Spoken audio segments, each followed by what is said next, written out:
नमस्कार. आज आपल्याबरोबर कोरेगाव विधानसभा मतदारसंघाच्या परिस्थितीबद्दल चर्चा करण्यासाठी आलेले आहेत बिचुकले गावचे सरपंच प्रशांत पवार. ते कोरेगावच्या सरपंच विकास परिषदेचे अध्यक्ष पण आहेत आणि राष्ट्रवादी पक्षाच्या स्थापनेपासून ते आत्तापर्यंत म्हणजे दीड दोन महिन्यापूर्वीपर्यंत ते राष्ट्रवादीतच कार्यरत होते आणि शशिकांत शिंदे यांच्याबरोबर त्यांनी अनेक वर्ष काम केलेलं आहे. एक दीड महिन्यापूर्वी त्यांनी महेश शिंदे यांच्या बाजूने प्रवेश केला आणि महेश शिंदेसाठी आता ते विधानसभेत प्रचाराची धुराही सांभाळत आहेत. आपण या कार्यक्रमात त्यांच्याशी बातचीत करणार आहोत. नमस्कार प्रशांत पवार साहेब. नमस्कार. दीड दोन महिन्यापूर्वीपर्यंत तुम्ही शशिकांत शिंदेच्या बरोबर किंवा राष्ट्रवादी बरोबर होता. असं अचानक काय घडलं, म्हणजे इतकी वर्ष तुम्ही त्यांच्या बरोबर होता आणि विधानसभेच्या तोंडावर तुम्ही महेश शिंदेच्या बाजूने प्रवेश केला शिवसेनेमध्ये? गेली बरेच वर्ष राजकारणात आणि समाजकारणात काम करत असताना आत्तापर्यंत राष्ट्रवादीबरोबर शशिकांत शिंदे साहेबांबरोबर मी काम करत होतो. पण हे सगळं करत असताना, हे सगळं बघत असताना ज्या पद्धतीनं गेल्या 5 वर्षात कोरेगाव विधानसभा मतदारसंघाचा चेहरा मोहरा बदलण्याचं काम विद्यमान नामदार महेश शिंदे साहेबांनी केलं, हे बघितल्यानंतर माझ्यासारख्या एका युवकाला, सुशिक्षित तरुणाला असं 100% वाटलं की ज्यासाठी आपण समाजकारण करतोय, राजकारण करतोय, हे जर प्रश्न सोडवायचे असतील आणि ताकदीनं आपला कोरेगाव विधानसभा मतदारसंघ पुढे न्यायचा असेल तर आपल्याला महेश शिंदे साहेबांबरोबर काम करावं लागेल. मग एवढी वर्ष तुम्ही जे राष्ट्रवादी सोबत किंवा शशिकांत शिंदेच्या सोबत राहिला, मग हे तुमचे कष्ट किंवा त्यांच्यासाठी केलेले प्रयत्न वाया गेलेत असं वाटतंय का तुम्हाला? ज्यावेळी शशिकांत शिंदे साहेब कोरेगाव विधानसभा मतदारसंघात आले त्यावेळी माझ्यासारख्या तरुणाला एक आशावाद होता की माथाडी कामगारांसाठी काम करणारा एक उमदा तरुण कोरेगाव तालुक्यात मोठ्या पद्धतीनं उद्योग व्यवसाय अशा पद्धतीनं उभं करून कोरेगाव तालुक्यातील बेरोजगारांचा प्रश्न सोडवतील, जलसंचनाचे प्रश्न सोडवतील, कोरेगाव तालुक्याचा विकास करण्याच्या दृष्टीनं ठोस पद्धतीनं पावलं टाकतील. पण गेली 10 वर्षात की मोठ्या पद्धतीनं, जशा पद्धतीनं कोरेगाव तालुक्यात आता जंडेश्वर कारखान्याच्या रूपानं एक मोठा उद्योग उभारला गेला, अशा पद्धतीनं खरं तर उद्योग क्षेत्राशी संबंधित असून सुद्धा कुठलाही मोठा उद्योग उभारला गेला नाही. आणि त्यामुळं माझ्यासारख्या तरुणाला असं वाटलं की निश्चितच जर जलसिंचनाचे प्रश्न असतील, लोकांच्या तरुणांच्या बेरोजगारीचे प्रश्न असतील, हे सोडवण्याच्या दृष्टीनं आपण महेश शिंदे साहेबांबरोबर गेलं पाहिजे. कारण 10 वर्ष शशिकांत शिंदे साहेबांनाही संधी दिली. एवढंच नाही तर शशिकांत शिंदे साहेबांना मंत्रिपदाची संधी मिळाली, जलसंपदा सारखं खातं मिळालं. आता मी ज्या भागाचं प्रतिनिधित्व करतोय त्या भागातून खरं तर तिथं कोरेगाव तालुक्याचा उत्तर भाग हा दुष्काळी तालुका, दुष्काळी भाग, आणि पावसाशिवाय जर तिथं पाण्याचं काही सोर्स नसतील तर आता गेल्या वर्षी सुद्धा आम्हाला टँकरच्या पाण्यावर पिण्यासाठी अवलंबून राहावं लागलं. अशा काळात जर महेश शिंदे साहेब पहिल्या टर्ममध्ये जर हे प्रश्न सोडवू शकत असतील तर निश्चित आपण विकासाच्या बाजूने उभं राहिलं पाहिजे, अशी माझी ठाम भूमिका झाली. हे कामाच्या बाबतीत झालं. महेश शिंदे साहेबांनी तिथं बरीच शेकडो कोटींची कामं केली तसं लोक पण सांगतात. शशिकांत शिंदे यांनी विधान परिषदेवर आमदार असताना काही समस्या सोडवल्या का लोकांच्या?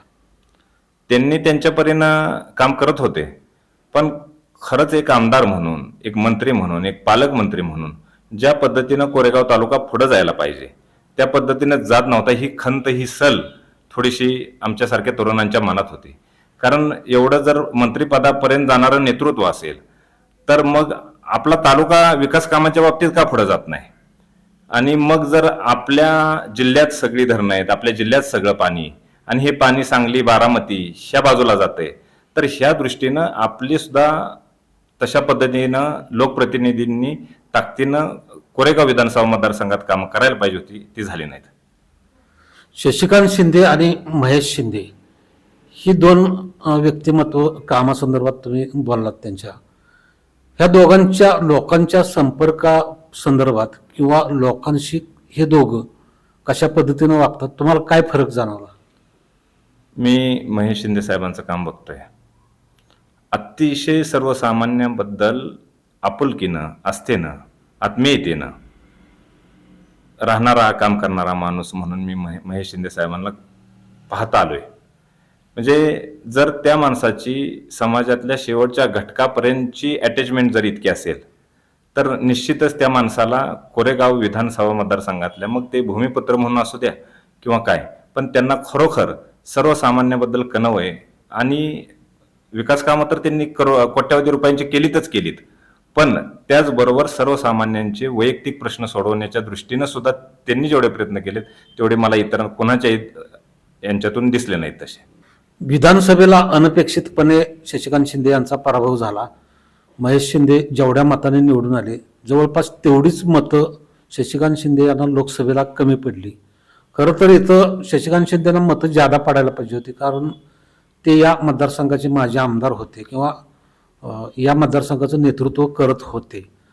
किंवा मग शशिकांत शिंदे जर लोकसभेला गेले तर महेश शिंदेना इथं रस्ता मोकळा होईल या उद्देशाने लोकांनी तिथं मतदान केलं असेल का?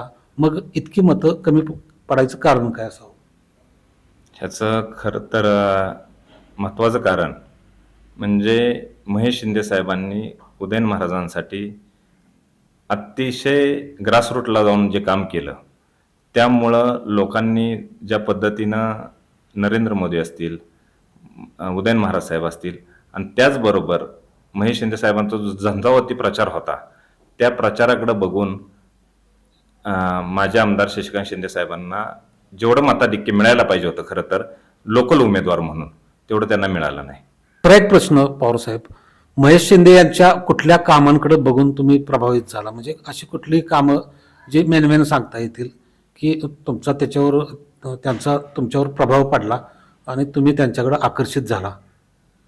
खरं तर मी एक सरपंच म्हणून किंवा सरपंच परिषदेचा अध्यक्ष म्हणून काम करत असताना कोरेगाव तालुक्यात ज्यावेळी विधानसभेचे आमदार म्हणून महेशदादा निवडून आले आणि कोविडचा काळ सुरू झाला, त्यावेळी खरं तर इतकी भयानक परिस्थिती निर्माण झाली होती की सक्का भाऊ सुद्धा तुम्हाला पायरीवर औषधं ठेवून किंवा जेवणाचा डबा ठेवून निघून जात होता. अशा काळात मी जे पाहिलं त्यावेळी भले आम्ही त्यांच्यावर काम करत नसू, पण समोरचा नेता कशा पद्धतीनं वागतोय हे निश्चित आम्ही पाहत होतो. तर कोविडच्या काळात महेशदादा असतील किंवा त्यांच्या थोरल्या भगिनी डॉक्टर अरुणा बर्गे, त्यांच्या मिसेस डॉक्टर प्रिया शिंदे, हे कुटुंब अगदी स्वतःच्या कुटुंबातल्या सदस्याप्रमाणे कोरेगाव विधानसभा मतदारसंघातल्या कार्यकर्त्यांसाठी आणि जनतेसाठी पळताना पाहिलं. हे बघत असताना आश्चर्य वाटत होतं की त्यांना जीवाची भीती नाही का? आणि हे काम खरं तर आरोग्य यंत्रणेचं असताना एका आमदारानं, एका लोकप्रतिनिधींनी इतकं जीव तोडून मेहनत घ्यावी, आणि खरं तर बाकी सगळे लोकप्रतिनिधी आपापल्या पद्धतीनं मर्यादित काम करत असताना महेशदादा शिंदे साहेब मात्र जीवावर उदार होऊन, म्हणजे मी तर ऐकलं खरं तर की 2-2 वेळा महेशदादांना असू द्या, त्यांच्या थोरल्या भगिनी अरुणाताईंना असू द्या, प्रियाताईंना असू द्या, ह्यांना सुद्धा कोविड होऊन गेला, पण त्यांच्या प्रयत्नात मात्र कुठंच तसुबार बी कमी झाले नाही. किंबहुना ते प्रत्येक पेशंटला त्याच्या जवळ जाऊन त्याच्या हाताला स्पर्श करून तो दिलासा देत होते की तू घाबरू नकोस, तुझा सक्का भाव तुझ्या बरोबर आहे. आणि हे जे मानसिक बळ देण्याचं काम केलं, एवढं मोठं कोविड हॉस्पिटल उभं केलं, प्रचंड खर्च झाला असेल, आणि एवढा खर्च होऊन सुद्धा त्यांनी मात्र कोरेगाव विधानसभा मतदारसंघातल्या लोकांची एका कुटुंब प्रमुखाप्रमाणे काळजी घेतली. या कोरोना काळात शशिकांत शिंदे पण आमदार होते. मग शशिकांत शिंदे नेमकं त्यावेळेला काय करत होते? तुम्हाला दिसले कधी लोकांच्यात मिसळताना किंवा त्यांची सेवा करताना? खरं तर एवढी मोठी महामारी असताना आणि गावोगावी प्रत्येक कुटुंबात पेशंट सापडत असताना खरं तर खूप मोठं काम करणं अपेक्षित होतं, पण त्यांचे प्रयत्न मर्यादित होते, तोकडे पडत होते, हे मात्र निश्चितपणे जाणवत होतं. म्हणजे यामध्ये महेश शिंदे यांचं काम तुम्हाला जास्त उठून दिसत होतं? निश्चित. म्हणजे मी जसं म्हणलं तसं की आल्या आल्या त्यांच्या पुढे खरं तर आव्हानात्मक काळ होता, पण त्या काळात त्यांनी ज्या पद्धतीनं जीवावर उदार जीवाची बाजी लावून काम केलं, त्याबाबत फक्त कोरेगाव तालुकाच नाही तर संपूर्ण सातारा जिल्हा त्यांच्या कामाला सलाम करतो. कोरोना काळामध्ये महेश शिंदे यांनी लोकांची चांगली काळजी घेतली असं तुमचं म्हणणं आहे, आणि मीडियामधून पण त्या प्रकारच्या बातम्या येत होत्या. आता कोरेगावमध्ये विशेषतः उत्तर बाजूला भाडळे किंवा तुमच्या बिचुकलेच्या साईडलाच पाण्याची तीव्र समस्या आहे. त्याचबरोबर कोरेगाव तालुक्यात बेरोजगारी पण भरपूर आहे. या दोन्ही बाबतीत महेश शिंदेचे प्रयत्न किंवा त्यांचं व्हिजन कशा पद्धतीचं आहे? खरं तर कोरेगाव तालुक्याचा उत्तर भाग हा कायमस्वरूपी दुष्काळी भाग आणि ज्या गावातल्या लोकांना, ज्या गावांना पिण्याच्या पाण्यासाठी संघर्ष करावा लागतो, त्यांच्या शेतीच्या पाण्याचे प्रश्न तर फार दूरचे होते.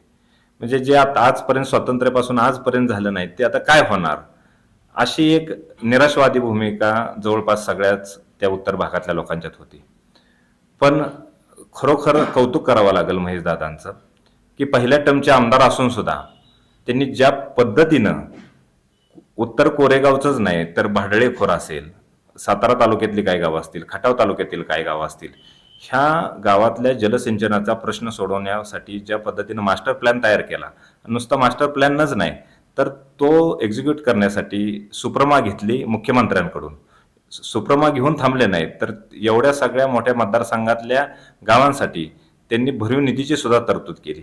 म्हणजे खरं तर पाण्यापेक्षा मोठं काय, पण जर शेतीच्या पाण्याचा प्रश्न सुटला तर माझ्या भागातला तरुण ह्याला उद्योगधंद्यासाठी शहराची वाट धरावी लागणार नाही आणि इथला भूमिपुत्र हितच राहील आणि आपल्या आई वडिलांसाठी, आपल्या गावासाठी, आपल्या भागासाठी, तालुक्यासाठी चांगल्या पद्धतीने योगदान देईल. हे ज्या पद्धतीने व्हिजन ठेवून महेशदादांनी काम केलं ते खरंच कौतुकास्पद आहे. रोजगाराबद्दल काय त्यांच्याकडे योजना आहेत काय? ते नेहमी म्हणतात खरं तर की पहिली 5 वर्ष मी कोरेगाव तालुक्याच्या जलसिंचनासाठी दिलेली आहेत आणि येणारी 5 वर्ष ही मी रोजगारांसाठी देणार आहे. 7,000 युवकांना रोजगार देण्यासाठी त्यांचे सगळे प्लॅन खरं तर तयार आहेत. म्हणजे आणि त्याच्यावर विश्वास ठेवण्याचं इतकंच कारण की ज्या पद्धतीनं 5 वर्षात कोणालाही वाटलं नाही अशा पद्धतीनं एका एका गावात जर कोट्यावधीची कामं माणूस खिचून आणू शकत असेल, जलसिंचनाचे अतिशय अवघड किचकट प्रश्न सोडवत असेल तर बेरोजगारीवर सुद्धा महेशदादा निश्चित अतिशय ठोसपणे काम करून निश्चित या ठिकाणी उद्योग व्यवसाय उभे करून कोरेगाव विधानसभा मतदारसंघातील युवकांना रोजगार उपलब्ध करून देतील. शशिकांत शिंदे हे कोरेगावचं प्रतिनिधित्व करताना काही काळ कृष्णा खोरेचे मंत्री होते. त्यांनी मनात आणलं असतं तर कोरेगावमधील पाणी प्रश्न पूर्णपणे सोडवायला काही अवघड नव्हतं. मग त्यात त्यांना अपयश आले असं म्हणायचं का? निश्चितच. म्हणजे खरं तर माजी मंत्री शशिकांत शिंदे साहेबांनी जर हे प्रश्न सोडवले असते तर कदाचित ही वेळ आलीच नसती. पण जलसंपदा मंत्री असून सुद्धा अजूनही जर त्यांच्या विधानसभा मतदारसंघातले प्रश्न राहत असतील तर मग निश्चितच, आणि ते पहिल्याच टर्मला आमदार असलेले महेशदादा अगदी ताकदीनं सोडवत असतील तर निश्चित त्यांना त्यांच्या कार्यकालात अपयश आलं असं म्हणावं लागेल. म्हणजे शशिकांत शिंदे मंत्री असून त्यांना जे कामं करता आली नाहीत ती महेश शिंदे यांनी आमदार झाल्यानंतर केली पहिल्याच टर्मला. म्हणजे पहिल्याच टर्मला मतदारसंघात कोट्यवधीचा निधी आणून रस्ते, पायाभूत सुविधांचं काम करणं, कोविडमध्ये प्रचंड काम करणं, एवढंच नाही तर मला सांगा की कुठला आमदार स्वतःच्या खिशातल्या पैशातून जवळपास कोरेगाव विधानसभा मतदारसंघात 518 किलोमीटरचे पाणंद रस्ते तयार करतो? आजपर्यंत माझ्या तरी बघण्यात तसं नाही आणि तुम्ही गावोगावी जाऊन हे बघू शकता. आज ते रस्ते, पाणंद रस्ते पूर्ण झालेले आहेत. म्हणजे जर इतका उदार हस्ते आणि इतकं नियोजनबद्ध एखादा लोकप्रतिनिधी काम करत असेल तर का त्या लोकप्रतिनिधीच्या मागं ठामपणे जनतेनं उभं राहू नये? आता शशिकांत शिंदे हे हलक्या कानाचे आहेत किंवा कार्यकर्त्यांशी चिडल्यासारखे वागतात अशी मतदारसंघात चर्चा आहे आणि या पार्श्वभूमीवर बऱ्याच जणांनी महेश शिंदे यांच्या बाजूनं गेल्या 4-5 महिन्यात किंवा 5 वर्षात प्रवेश केलेला दिसतोय. तर शशिकांत शिंदेची वागण्याची किंवा कार्यकर्त्यांबरोबर बोलण्याची पद्धत बदलली असं तुम्हाला वाटतंय का? खरं तर ज्या मोठ्या प्रमाणावर आमदार महेशदादा शिंदे यांच्यावर विश्वास ठेवून लोक त्यांच्यावर काम करायला येतात त्या अर्थी निश्चित आमदार शशिकांत शिंदेंनी थोडं आत्मपरीक्षण करण्याची गरज आहे की नक्कीच कुठंतरी आपल्या कार्यकर्त्यांना आपण संधी देण्यासाठी कुठंतरी कमी पडत असू, त्यांच्या कार्यक्षमतेला वाव देण्यासाठी कुठंतरी कमी पडत असू. त्यामुळंच दादा शिंदे साहेबांबरोबर इतक्या मोठ्या प्रमाणावर कार्यकर्ते विश्वास ठेवून त्यांच्याबरोबर काम करायला तयार झालेत. आणखी एक मुद्दा, खासदार नितीन पाटील हे माहितीचे घटक आहेत आणि सरपंच परिषदेचे ते अध्यक्ष पण आहेत. एक माहितीचा घटक म्हणून ते कशा पद्धतीने माहितीचं काम करत आहेत आणि कोरेगावमध्ये त्यांचं किती सहकार्य लाभेल? खरं तर कोरेगाव तालुक्यावर जसा ह्या दोन्ही आमदारांचा राजकीय फार मोठा प्रभाव आहे, तशाच पद्धतीने नितीन काकांना मानणारे कार्यकर्ते गावोगावी फार मोठ्या प्रमाणावर आहेत. खरं तर नितीन काका आमचे जिल्हाध्यक्ष आहेत, पण नितीन काका महायुतीचा घटक म्हणून, एक खासदार म्हणून अतिशय ताकदीनं महेशदादा शिंदेंचं काम करतायत. त्यांच्यावरचे किशोर बापू असू द्यात, शिवाजी महाडिक सर असू द्यात किंवा अगदी श्रीमंतदादा झांझोर्णे असू द्यात, ही सगळी मंडळी महायुतीचा घटक म्हणून अतिशय ताकदीनं महेशदादांचं काम करतायत. आता लोकसभेला किंवा विधानसभेला जे जवळपास सारखंच लीड मिळालं महेश शिंदेंना या कोरेगाव मतदारसंघातून, आत्ताच्या विधानसभेला कितीचं लीड मिळेल आणि कशा पद्धतीनं मिळेल हे आम्हाला सांगा.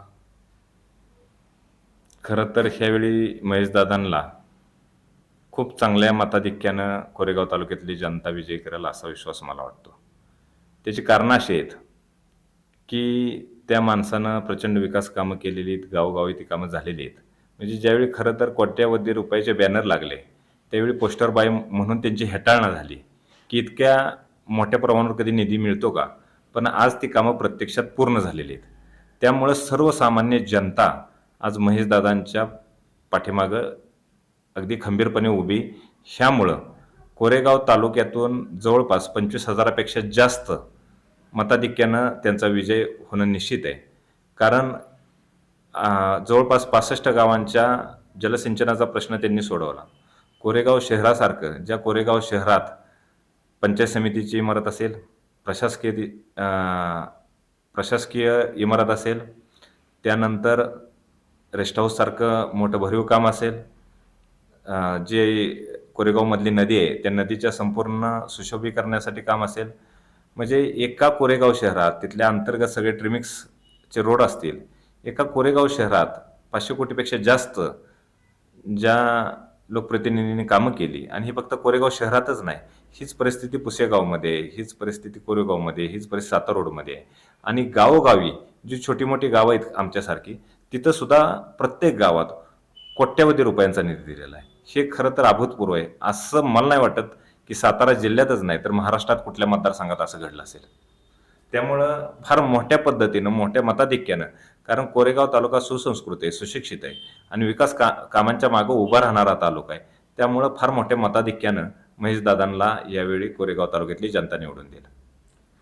कोरेगाव शहर, कोरेगाव उत्तर, त्याच्यानंतर खटाव, पुशेगाव वगैरे आणि सातारा तालुक्याचा भाग, यापैकी सगळ्यात जास्त बॅकिंग कुठं मिळेल?